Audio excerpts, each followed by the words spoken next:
Joining me now is Gary Johns, former Labor Minister and one of the key people advancing the No campaign. Gary, welcome to the show. It's a real joy to have you with me.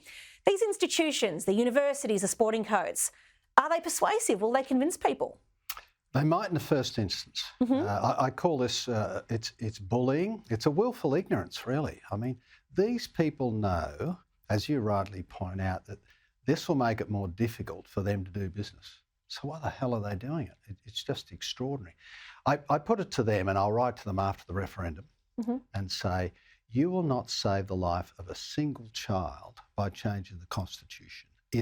We have to change behaviour, not constitutions, and changing behaviour is a difficult thing. Ask school teachers. So we have to look after those children who don't have a mother, a father, uncles and aunts who've gone to work and who provide a living template from which they can learn how to get into this open society. That's not going to change with the Constitution changing. All this is a grab for power by upper middle class Aboriginal elite people who think they can have fun in our society. I think it's a shocking thing. I don't know why the universities and the CEOs are on about this, but they are wrong to do what they ask of Australians. You're quite right to say that what's needed is individual, person by person behaviour and choice change. And that's not done by grand gestures that speak to the history of a people or big sweeping changes to the institutions of democracy.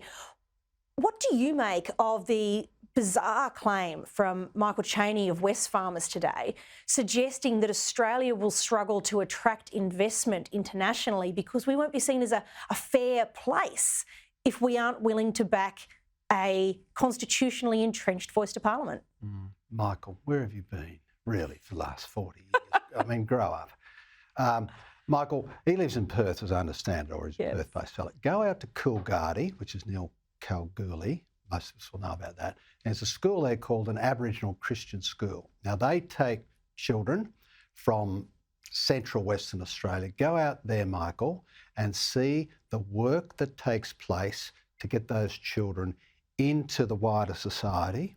It's a wonderful school, and that's the real deal, Michael, not changing the Constitution or prancing around looking like a good fella. That's the real deal, and that school's been there for decades, and it's doing wonderful work. And I'm going to spend not just this year fighting this awful nonsense about change the Constitution, but bringing to the attention of Australians that it's the work on the ground by schools, such as the one at Coolgardie, that gives children a chance to get out of the awful circumstances in which they live. We've only got a couple of seconds left, but how can people get involved in the No campaign? All right, come to Recognise a Better Way or Fair Australia, two good organisations. Sign up and we'll give you things to do. Wonderful. And if I can encourage you all to do that, that would be time very well spent.